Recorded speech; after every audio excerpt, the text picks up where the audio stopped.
George Behrens advising you to stay tuned to the Ken Behrens Show. Well, we've visited with George Behrens before, but we've never had a chance to visit with our next guest, and I want to say it's a real privilege. Alan King, good morning. Good morning. I'm a lot younger than George, you know. I guess so, sure. Although you've been around for a long time. Wait a minute. I'm not young, but I'm a lot younger than George. I have to tell you, it's a thrill to talk to you because I have laughed at you over the years, and as everybody who's ever seen you has laughed at you. Well, that's why I get the big dough. That's why some people are afraid to become comedians, I guess. They're afraid people might laugh at them. Guys running for public office are pretty funny right now. Yes. Yeah, you really want to get some humor, I suppose you could look at that. Actually, they're not very funny right now, are they? They're pretty straight-laced. Well, I mean, funny in not trying to be funny. Yeah, that's right. That's right. I look at the three of them and I figure out no matter who wins, we lose. Yeah. Sometimes you laugh at despair, don't you? Yeah, well, if you don't laugh, you cry. That's the. Yeah. Alan King was known as the angry comedian. Do they still call you that? Oh, that was when I was young. I was the angry young man. Now I'm a very moderate, aging gentleman. I was going to say, compared to today's angry people, you were pretty mild back then, I think. Well, I don't know. In those days, it wasn't considered mild. I mean, who took on the airlines and the AMA and the telephone company and insurance companies? No, I was considered quite a outrageous young man. I mean, for television in those days. Yeah, but still, you were likable. We knew that you weren't going to go off the deep end. You were blowing off steam, complaining about things, but we knew that that's why you were doing it. You were just... I was on an airline. And it was very uncomfortable, and they ran out of tuna fish in first class. How much can a tuna fish salad cost? The prices they charge, now don't get me started. But anyway, the difference is I was sued by 4 airlines, and they're not flying, and I am. They're all bankrupt. Eastern, Pan Am, Continental's up for sale. Good for you. He hangs in there, ladies and gentlemen. You have been, I was just noticing some of the things that other people may not know. You're a co-owner and executive board member of the Kaufman Astoria Studios in New York City? Well, that's the largest film studio outside of Hollywood in the world. Isn't that the one where the Marx Brothers did Coconuts and Animal Crackers years ago? Exactly. It was the old Zucker Studios, which became Paramount. And then during the war, the commanding officer, strangely enough, they had 2 commanding officers during the war, was taken over by the military. One was Frank Capra, and the other was Melvin Douglas. Pretty good, wasn't it? Yeah, there were some pretty big names we just dropped. They made training films. Maybe some of your audience remembers with the eyes, with the masks on the eyes. Okay, some of them I'm sure probably do. You're in the business of making movies. Yes. And one of the newer ones is Night in the City. Is that right? In fact, it opens next week across the country. It's a pretty good picture. I'm very proud of it. And of course, alongside of me, quote unquote, we've got 2 best actors I know. You got Robert De Niro and Jessica Lange. Ooh. And then just alongside of me on the other side, we've got Eli Wallach and Jack Warden. I've always heard so much about De Niro. I hear that De Niro. Maybe you can correct a mystery for me today. Is De Niro one of these guys that gets in character and stays in character even when the camera stops? No. No? No, he's very intense. And no. The character he plays an ambulance chaser, a very disreputable character. And no, we went out and had a martini or a beer. No, he's a very nice guy. He really gets into his roles, though. If you think of the weight he put on and took off, he could do ads for Nutrisystem or weight loss centers. Well, he's a very, very, very sincere actor. And don't get near him about 5 minutes before that camera rolls, because that's when he finally gets into his character. I see. You want to tell us a little bit about the movie, Night in the City? Night in the City was one of the first film noirs in the 50s. There was a very, very famed director, Jules Dassin, who is married to Melina Mercury, Never on Sunday, if some of you remember. And Dassin was blacklisted during the McCarthy era and went to London and made a very unusual film. It was Richard Widmark's second picture. And while they were shooting, Darryl Zanuck, who was the head of Fox at the time, had this young girl under contract and hadn't had a picture. Her name was Jean Tierney. So he told Dassin to throw her in. So she's in the picture. But she's not in the remake. This is not even, we keep saying a remake. This is based on this very black picture. When I say black, it was very, very deep into the underbelly of the underworld of London. And it was all about the wrestling racket, and the very famous Swedish Angel was in it. We've changed it. Richard Price, who's one of our top screenwriters, Color of Money and others, and has a best-selling book out called Clockers, which I recommend. What's the name of it? Clockers? Clockers. C-L-O-C-K? Yeah, it's about the drug in Newark. It's a novel, but the guy's got he's got the mammoth touch with language, you know. Okay. And he decided to take it, modernize it, and do it about the small-time boxing racket. And I play the lord of the underworld, the boxing, and I'm the villain, and I get to beat up on Robert De Niro, which is one of the great joys of my life. After seeing him in Cape Fear, I couldn't wait to grab him by the throat. Also, he was in Raging Bull, so he's played a fighter before. Oh, let me tell you something. Jake LaMotta said that of all the guys that played fighters in films, including my pal Paul Newman, I did a picture with him, 3 pictures with him over the years. He said that Robert De Niro is probably the only one he's seen who probably could be a pretty good club fighter. Not a champion or a contender, but a pretty good club fighter. Okay.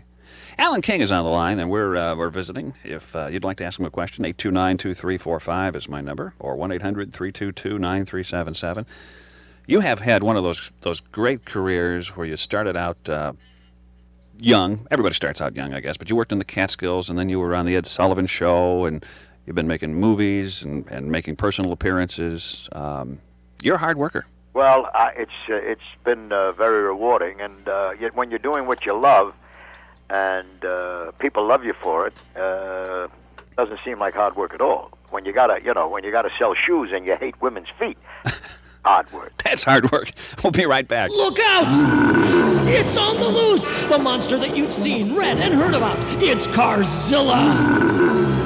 Hurry to the intersection of routes 51 and 54 in Clinton and see Anderson Ford Mercury, Bound Chevrolet Buick Geo, and Douglas Olds Pontiac GMC Dodge. Unleash the most awesome sale of cars, trucks, and vans on the face of the planet. You'll gasp as 3 giant dealers battle for your business. See hundreds of vehicles devoured by bargain hunters before your very eyes as Carzilla mauls prices beyond recognition. The first 300 to test drive will receive free Carzilla t-shirts. You'll thrill to factory rebates up to $2,300 or financing as low as 2.9% available on selected models to qualified buyers.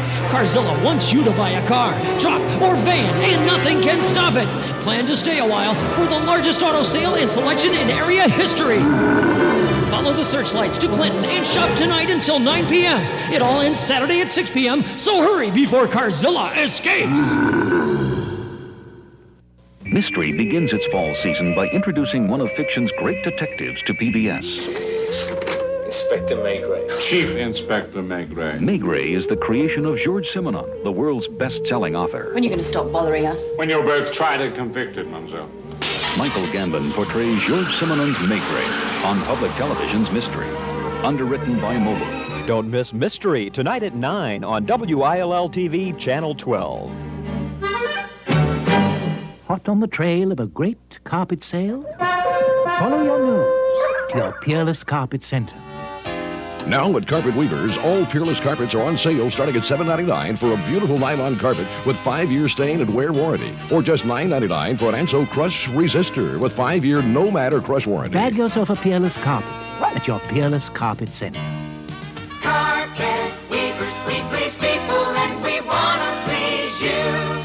I was just chatting with Alan during the commercials and asking him about the comedy and things. And you write all of your own stuff, or just some of it, or? Well, no. I write my concerts, my stand-ups and my after-dinner speaking. I write. Yeah. And you go into the office. I was saying there's a lot of comparisons here between you and George Behrens, who we had introduced this segment. He goes into the office every morning, I think, and writes with his writers. He gets to play bridge at 12 o'clock, and I say till about 5. Well, when you're older. Yeah, that's true. When you've earned it, then you can do it. Billy Crystal's new movie is called Mr. Saturday Night. Have you seen it? Oh, I've seen it. I lived it from the very beginning. When I was doing Memories of Me with Billy Crystal about 3 years ago, he was already talking about doing a movie on Buddy Young Jr. And Buddy Young Jr. doesn't really exist. It's just a made-up character, right? Exists. He's a cross between all of us. And just because, he picked my brains and everybody else's. And Billy is like a computer head. I mean, he never forgets anything. And when I was doing Memories of Me, where I played his father, and in real life, actually, he's become like my son. He never calls. He don't send any money. But Billy and I work together. I open up all my files. I open up all my old photographs, even to the tuxedo that they wore at that period. And I loved it. I loved the picture. I was very pleased with it. How many comedians have you known where this character really is gospel, I guess, as it were? Oh, no, he's a composite, and the guy's a louse. He's not a very. He's not a very nice guy, and I always felt bad that Jackie Mason couldn't defend himself. But everybody, he's all of us. Okay.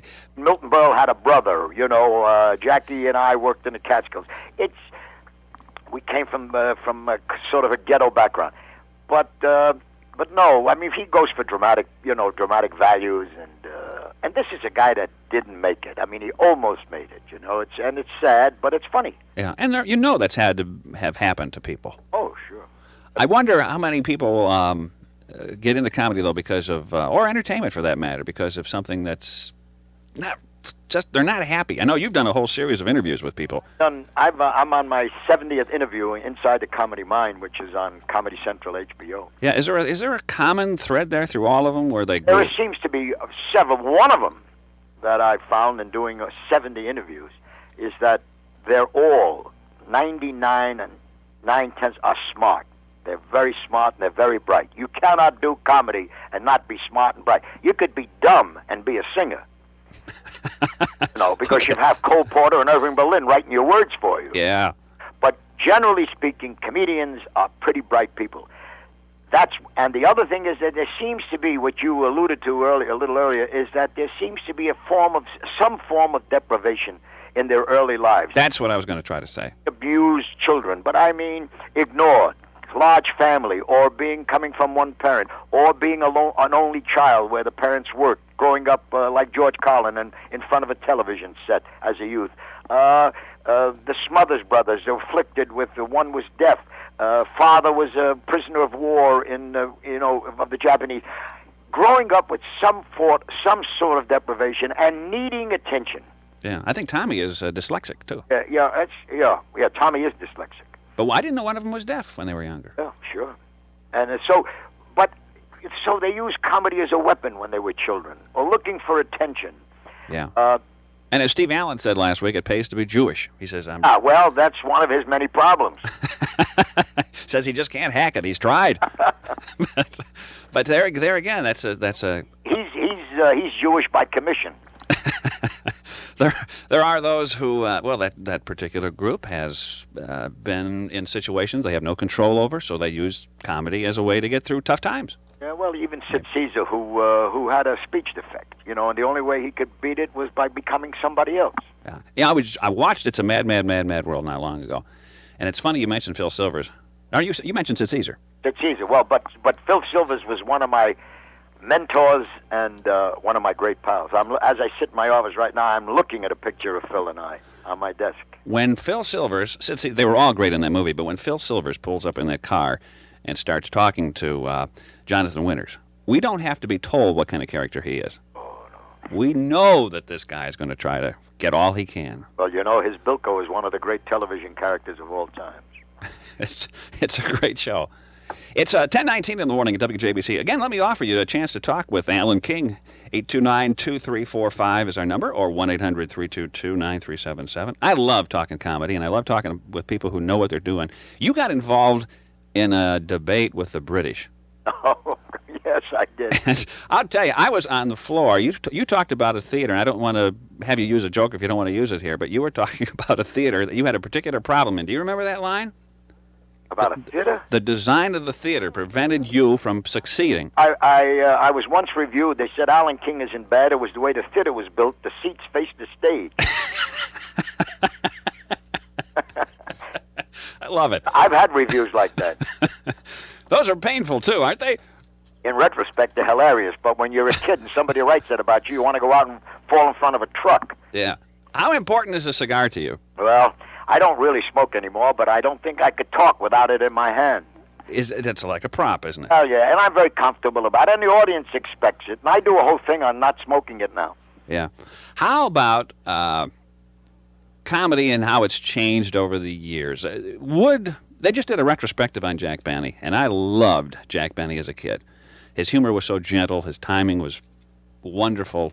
Great man. The people he surrounded himself were just great. And I, fortunately, because I was in this business, had a chance to interview a lot of them. Nobody has anything negative to say about Jack Benny. None. And you look and you wonder, would he make it today? I think he would. Of course he would. The only thing that's changed is the language. They have more freedom now, but the rhythm is the same. These young people didn't invent anything new. All they did was become a little more outrageous, and you know, in the profanities and the language. Yeah, and how do you feel about the profanity? I think it's fine. Anybody, you know, if you don't like it, turn it off. I mean, you know, I believe in only one thing: self-censorship. I don't have to do it because I was raised not doing it. Yeah. But yes, I think the language is limited, and anything I don't like when they use language just for shock value. You know. Yeah. Eventually, we may get to the point where the real shock is going to come if somebody says "golly" rather than an obscene word. You know. But I don't like when they use the language as a club. You know, when they beat you over the head with it. But when they use it for descriptive purposes, I'm all for it. Okay. 10:22 in the morning is the time, and Alan King is on the line. Hi, Jeff Bell here once again for Shoney's. Today I'm with Nick Roberts, who says he catches much of the shrimp served at Shoney's. It ain't easy, Jeff. Each brand of Shoney's shrimp is unique. Well, you know, Shoney's just introduced 4 new shrimp dinners. We got them all. Really? Yep. Right over here, I keep Shoney's new stir-fry shrimp. Oh, look, they're swimming in the shape of a sumo wrestler. Ain't that something? And are those little kimonos they're wearing? Yeah, cute, huh? Oh, looky here, we got the new grilled shrimp pool. Looks like they're having a little trouble with that charcoal. Well, it's mostly for effect. Then there's these new buffalo shrimp. Whoa, they move fast. Uh-oh, looks like they're making a run for the hot dipping sauce. Billy Joe, close that gate. What about the new Shoney special recipe shrimp, Nick? Well, right now they're taking a little vacation. Vacation? Mediterranean. Don't tell the other shrimp. My lips are sealed. There's one restaurant with 4 great new shrimp dinners. Aren't you glad they're at Shoney's?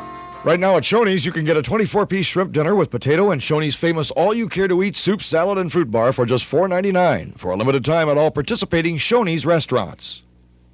Souder Furniture in Roanoke is celebrating their 85th anniversary with store-wide savings. Today through Saturday only, Souder Furniture has reduced prices by 25 to 40% throughout the store. Some items are as much as 65% off. For 3 days only, sofas, chairs, dining rooms and bedrooms, recliners, tables, lamps, and decorative accessories are on sale, even special orders. Grandpa Souder says we will not knowingly be undersold. Special sale hours today and tomorrow 9 to 9 and Saturday 9 to 5. Don't miss the 85th anniversary sale at Souder Furniture, 317 North Main in Roanoke. The Bloomington Normal and Springfield Symphony presents myth number 2 for not attending a symphony concert. That music is so boring. Passion, romance, the clash of battle, you call that boring? Friday at 8 p.m., Kenneth Tiesler conducts the Bloomington Normal and Springfield Symphony in a Masterworks concert featuring guest soprano Christine Brewer. The program includes Copeland Suite from the Thunderland, Knoxville Summer of 1915 by Barber, and Beethoven's Symphony No. 5. Tickets are available at the Braden Auditorium box office at all Ticketmaster locations. For tickets, call the box office at 438-5444. We are visiting with Alan King. Some things that have changed in comedy over the years have been the story. Myron Cohen was a great storyteller. As well, very few people remember Myron, but he used to be on the Sullivan Show a lot. Yeah. Myron was a great storyteller. It's really difficult to do. Very few people can tell stories. Well, a story is like a little play. A good story's got to have a beginning, a middle, an end, and a point of view. Yeah. And it should say something. Now, a lot of the stuff today is observational comedy, and I'm thinking that's what you were doing when you were complaining about the tuna fish. Of course. And stuff. You may have been a real trendsetter. Nothing's new. I mean, that's what comedy reflects: the mood of the times, the mood of the people. Comedy doesn't invent anything. It isn't a pioneer. What it does is a reflection. I've always called it sort of a distorted mirror. You know, the old funhouse mirror. I talk about getting on an airplane and getting off and losing my luggage. When you're sitting out front, you're looking at me. It's just this. You're looking at yourself. Mm-hmm. You're identifying with it. Yeah. That's what comedy should be. Identification. It makes it a lot easier to laugh at something that you're familiar with or you can identify with. Right. That's why some jokes go over with scientists, rocket scientists, and they would be completely lost on some other audience. That's right. You're on the air with Alan King. Go ahead. Hi. I was just wondering about this Andrew Dice Clay fellow. And when you mentioned something about using comedy as a club, or the profanity as a club, He definitely does that, wouldn't you say? Yes. Yeah, I don't know. Is he like that in real life? Maybe you. Well, I had him on my show. I did 3 tapings in one day a couple of months ago, and I'll give you an example. I did Jerry Lewis at 11 in the morning, George Burns at 1, and Dice Clay at 4. And I had to get to bed immediately. But Dice Clay seems to have gotten trapped in that character. You know, he used to do impressions. And all of a sudden, that black leather jacket guy seemed to be the one that stood out, that his audience identified with. And so I think that he's trapped in that character. That's the way John Belushi was sort of trapped, too, wasn't he? Yes, a lot of guys get that way. Yeah. Sir? But Dice Clay's off the screen or off the stage, he's a very nice guy. Yeah, I don't mean to say that John Belushi's character was anything like Andrew Dice Clay. But, No. But he tried to do some serious stuff later on. It's like his audience didn't really appreciate it, even though he was doing some good acting. That happens to a lot of us. Bill Murray gets serious, and raises his edge, and nobody goes to see it. Yeah. Well, we get trapped. You made a comment that said if you're a comedian, you can become an actor. But if you're an actor, very few of them ever become comedians. I don't know of one. When Bob Fosse was doing Lenny, the story of Lenny Bruce, he said that, of course, Dustin Hoffman, the dramatic part, was easy. But when Dustin had to get up and do the Lenny Bruce monologues, if you were a trained, comedian, you could hear that beat was wrong. The beat was wrong. Can't teach that. Yeah. I remember the movie they made, Bud and Lou, the story of Abbott and Costello. Right. And Buddy Hackett and Harvey Korman right. played the main leads. And I'll tell you, as good as they are, they're funny guys. They could not pull off the Who's on First thing. Well, that was, when an Abbott and Costello were an original, and we'll never see the likes of those guys again. And they had that polish for years and years. Did the same act for 1,000 years, so they had it right. Who was your favorite when you started out, Alan? Who'd you model yourself after? Anybody? Oh, I started so young. I was about 14. I went on the Major Bowes Amateur Hour at 13. 14, I became a professional. I guess the biggest influence, was Milton Berle when I was a kid. Milton was the big king of all the nightclubs, and I watched Milton. And then, of course, Jack Benny slowed me down a little bit, and Jack and I became pals. Bob Hope was very kind to me when I was a kid. I still see Bob all the time. I mean, whenever I'm in California or in Palm Springs, which is California, I visited with Bob. The guy that turned me around right at the tail end of the war, after I was doing Burl-type comedy, I saw Danny Thomas in Chicago, and he changed my life forever. Really? He was a major influence. And he was a storyteller, really, wasn't he? I'm not a storyteller, but I liked when he talked about his family, and it was the end of the war, and people were getting back to family values and things. And it changed me. I said, whoa, wait a minute, this sounds good. I'll do this. There's one line from the old Make Room for Daddy show that sticks in my mind now just because you brought it up. He comes home and talk about family values. He said, I'm not home enough. He said, my kids are calling me Uncle Daddy. Yeah, well, that was from his act. Was it? Oh, yeah. Yeah. Well, thank God we have comedians around that can point out some of the things that we need to laugh at. Sometimes I wonder if we're overdoing it. It seems like everywhere we turn now, there's comedians, there's stand-up, there's all this kind of stuff. Are we going to burn out? Well, no. I think the kids will. I think that's the problem. I think the cream will rise and everybody else will sit around, heartbroken. It's a tough thing. You get up in the morning and you say, today I'm a comedian. And you get a couple of laughs, and once that spotlight is on you, it's tough to go back to, to selling, leather goods or something. It's more than just salary that keeps people in this thing. Oh, no. Oh. Right? It's being adored and being in the spotlight. That's tough to give up. Alan King, I hope it keeps shining on you. Thanks, Ken. And we'll invite people out to see the new movie, Night and the City, which stars Robert De Niro and obviously Alan King. You get to play the bad guy, the heavy in this thing. I love it. And, we'll invite people out. And thank you very much for being on the air here at WJBC. Thank you very much. Bye-bye.